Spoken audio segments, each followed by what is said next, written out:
So I think that some of the most effective solutions are the ones who are focused on the end users and solving the end users' challenges.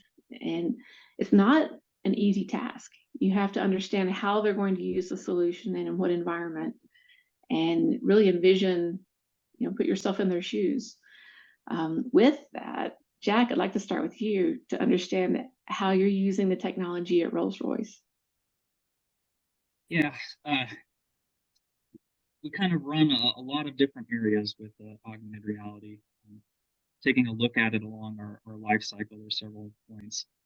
Early in the life cycle, we use augmented reality to market, right, to get that advertising out there. A lot of times, it's important for us to reach a customer in a way that's going to create an emotional connection. Once someone has an emotional connection, it's a lot easier to sell a product. But we also want to highlight a lot of important things to us that may not be the things that we're going to share broadly, especially in the defense area. So augmented reality allows us a way to show our digital capabilities, a way to highlight the selling points, and in a way that's going to get that emotional connection to the product. So that's the very stuff, right? You get that marketing out there. As we start moving further into the product line, when we are looking at sometimes it's a prototype. In the past, we've had instances where even in virtual reality, we've gone and designed the part and make sure everything looks good. And in the one I'm referencing, it was an upgrade, right? So it was an update to an existing platform. So it had to fit with whatever was already there. And we went out. Someone who had looked at it in virtual reality noticed that what they were seeing in reality didn't match up. And this was a very long component. We'd have to print out lots of plastic that's fragile. And so we had run out of a lot of time. So we used augmented reality, and that's another instance where we go and take it out and do what we call a digital prototype to verify that the design is going to fit in the real space. You probably have done something similar if you've ever gone to buy something from Lowe's or Amazon these days and take a look at how it looks in your room, right? And that's the kind of prototyping that we would do with the engines.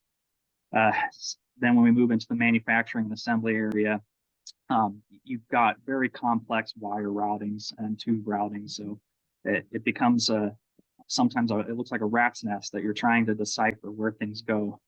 And so as you do that, traditionally or in the past, you have either a paper drawing or a two-dimensional image on a screen.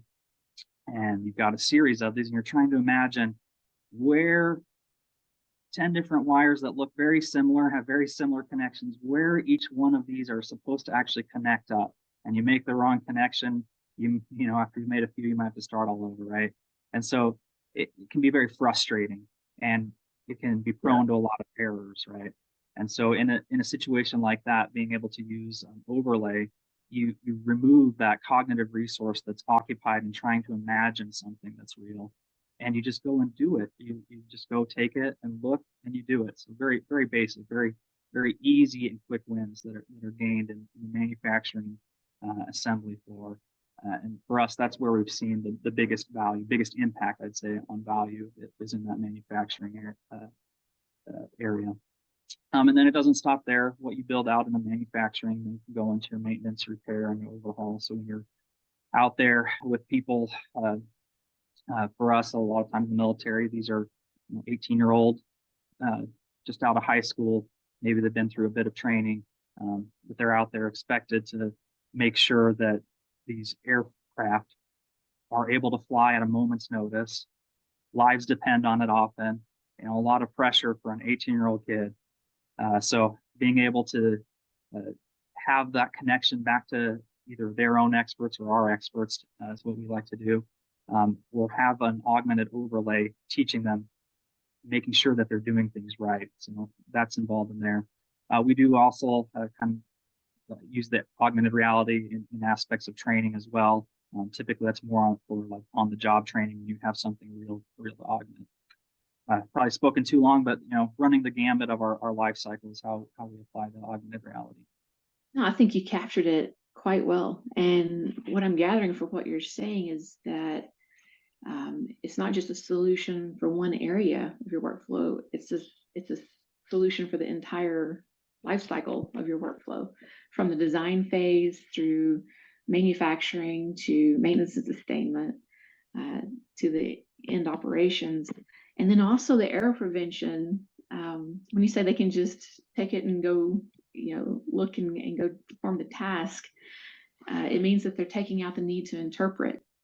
And when workers interpret their work instruction, that leads to imagination, which is not the state that we normally want them to be in when they're working with step-based work instructions.